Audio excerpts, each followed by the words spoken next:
हरिहर मिलन की समीक्षा करें आप।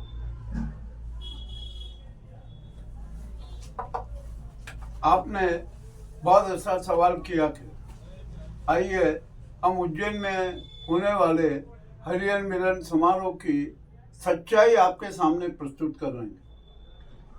वैकुंठ चतुर्थी की रात 12 बजे हरि और हर का मिलन होता है।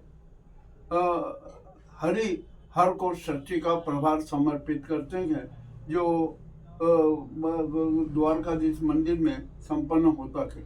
ये एक बड़ा सांस्कृतिक, ऐतिहासिक, धार्मिक और सनातन धर्मी समारोह होता है। यहाँ पर एक बहुत अच्छी बात थी, प्रशासन ने एक दावा किया था कि इस बार हरिहर मिलन समारोह में किसी भी प्रकार की गड़बड़ी नहीं होगी।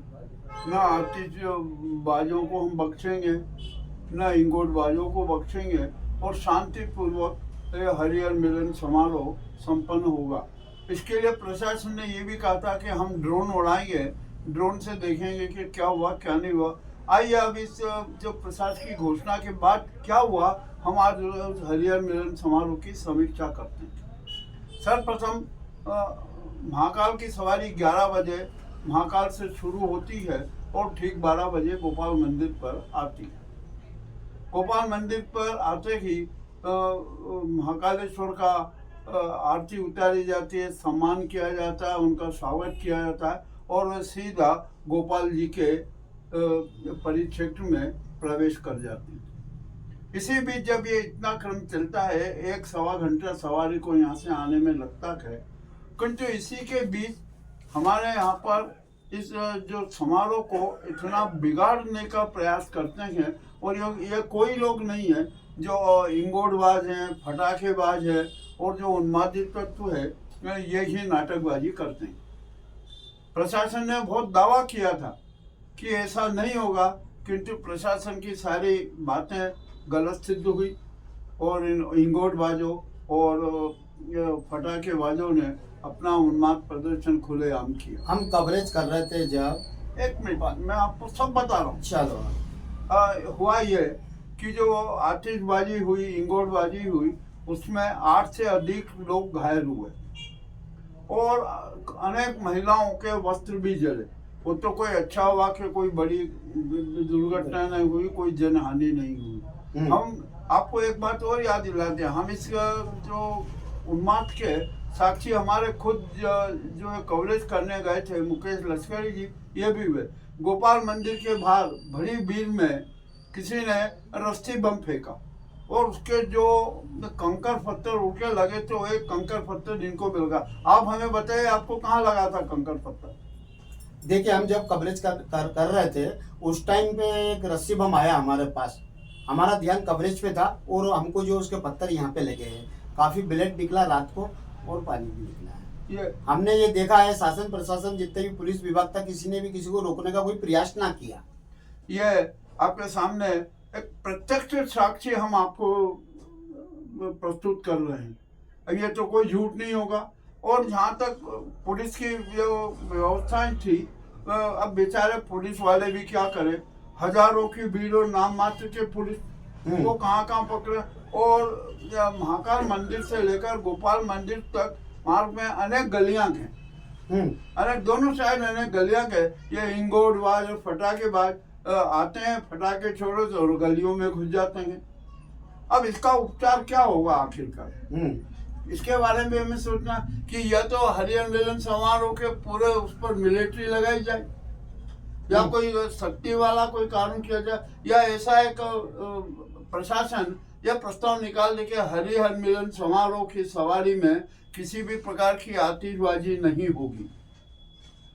यह 2 विकल्प हैं। अब 2 विकल्प में से प्रशासन कौन सा विकल्प चुनता है, यह उसके ऊपर निर्भर करता है। कवरेज में हमने एक चीज देखी है, जैसे क्या कहते हैं, सरापा के अंदर पटनी बाजार में जो इंग्लोड जो चल रहा था, उससे अच्छा बेहतर तो शक्ति गेट के अंदर जो जगह खाली रहती है ना, बैरिकेड के पीछे जहाँ जनता नहीं रहती, वहाँ पे कोई बम फटाके कुछ भी जो भी करना चाहे, इंग्लोड करना चाहे, वहाँ करें। नहीं, यहाँ की जगह यदि उनको नहीं रोक सकते हैं तो अब तो ये बिल्कुल ही इंगोटबाजी और फटाखेबाजी बंद करना पड़ेगी। नहीं, खाली जगह पे कर सकते हैं, ये नहीं खाली मानते हैं जगह, तो अरे खाली जगह रहती नहीं है ना।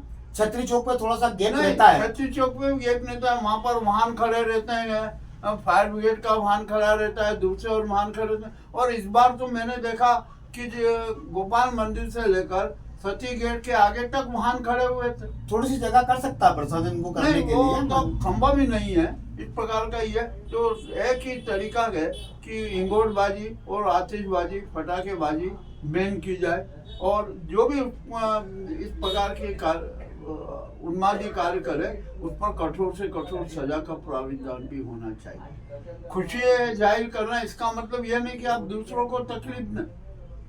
और बेचारी महिलाओं के ऊपर आप देखें, महिलाएं देखें, बच्चे, छोटे छोटे बच्चों को लेकर साथ में आती हैं, बड़ा परेशान होती हैं, और इस प्रकार की बड़ी अव्यवस्था होती है। भाई जो हमने अभी जितनी भी प्रकार की अनियमितता देखी, उन्माद देखा, उसके आधार पर हम एक बात कह सकते हैं। बीच में रास्ता रहता वहां पे छोड़ा, वहां तक तो ठीक है। बाकी इन लोगों ने क्या करा, इंग्लैंड वाले ने उनके बैरिकेड के पीछे पटाखे फेंके हैं, अरे वो नुकसान लायक है। सुनिए, देखिए, उस पर रोक लगानी चाहिए जहाँ तक। और अरे आप अपन लोग कुछ भी सोच लें, ये तो होना ही नहीं चाहिए कभी ये, क्योंकि इतना उन्माद है कि ऐसे यार कुछ चंद उपद्रवी तत्व हैं, ग्रुप बनाकर काम करते हैं, ग्रुप बाजी से पूरा ये उन्माद फैलाते हैं। चलिए, ये भी सब हो गया। जो हरियाणा मिलन समारोह का सच था वो हमने आपने प्रस्तुत किया। अब यहाँ पर एक मैं बात कहना चाहता हूँ कि उज्जैन धार्मिक सनातन धर्म की और सांस्कृतिक राजधानी है, और यदि उसी राजधानी में इस प्रकार के उन्मादी कार्य होते हैं तो ये बड़ी दुखद बात है। इस मामले में प्रशासन को, पुलिस को बड़े गंभीरता से लेना पड़ेगा, और इसी के साथ साथ जितने भी धार्मिक और सांस्कृतिक संस्थाएं हैं उनको भी इसके खिलाफ आवाज उठाना पड़ेगी, तभी ये कुप्रथाएं समाप्त होगी, ये उन्माद समाप्त होगा। एक नारा दिया जाता है कि सनातन धर्म खतरे में, हिंदू धर्म खतरे में। अरे भैया, जरा आप हिंदू धर्म और सनातन धर्म की परिभाषा तो कर लो। सनातन धर्म तो कभी खतरे में है ही नहीं। खतरे में तो जो उन्मादी तत्वों का और जो साधु संतों का फैलाया हुआ जो हिंदू धर्म है वो खतरे में है, और उसमें खतरा कौन बने हुए, ये उन्मादी तत्व, जैसे हरियाणा मिलन समारोह में और महाकाल की शाही सवारी में और महाकाल की अन्य सवारी में जो हमारे को देखने को मिलता है। हमारा सुझाव तो यही है, जितनी भी संस्थाएं और प्रशासन है ये मिलके इसको थोड़ा रोकने का प्रयास करें। नहीं, ये होना ही नहीं चाहिए। अब तो देखिए, प्रशासनिक स्तर पे ये बिल्कुल बैन होना चाहिए कि नहीं, कोई आतिशबाजी नहीं होगी, कोई इंगोटबाजी नहीं होगी किसी भी प्रकार का, क्योंकि लोग मानेंगे नहीं। और या फिर आपको यदि यही जारी रखना है तो पूरे मार्ग पर मिलिट्री लगाओ और मिलिट्री के उसमें ये सारा पूरा चले। तो मैं दावा करता हूँ कि यदि मिलिट्री का प्रशासन कर दिया, मिलिट्री की व्यवस्था कर दी, तो कोई भी उन्मादी तक एक फटाके का फुल्लड़ी तक नहीं छोड़ पाएगा। महाकाल बाबा के भक्त इतने, हम बाबा की एक झलक देखने के लिए बैरिकेड पे खड़े हुए थे, उनके ऊपर पटाखे भी डाले जा रहे थे। बाकी उन लोगों को बिल्कुल ऐसा नहीं लग रहा था कि हमारे को कोई जनहानि नुकसान होगा, वो तो एक झलक देखने के लिए खड़े हुए थे। अरे देखिए, एक बात लश्करी जी, आप पत्रकार भी हैं, मैं आपको एक बात बताऊं कि सच्चा आध्यात्म क्या होता है। सच्चा आध्यात्म ये जो हम जो दिखावटी जो बात करते हैं ना, ये नहीं है। हम घर में बैठकर ईश्वर की आराधना करने, महाकाल की छवि का स्मरण करने, महाकाल हमारे सामने दर्शन देने आ जाए। बिल्कुल। सवाल ये बात का है कि हमारे आत्मिक रूप से सुचिता होना जरूरी है। हम स्मरण करते रहें, ये तो नाटक जो है, सवारियाँ, ये तो सब चलती रहेगी, ये कर्म होते रहेंगे, इस प्रकार की घटनाएं होती रहेगी। ये जो कड़वा सच है ये हमने आपके सबके सामने रखा के अब हम ये चाहेंगे कि आप हमें सुझाव दें कि इससे अलग अतिरिक्त और क्या हो सकता है। आपका नाम? कैसे यादव। ग्राउंड रिपोर्ट मुकेश लश्करी, थीम न्यूज चैनल उज्जैन।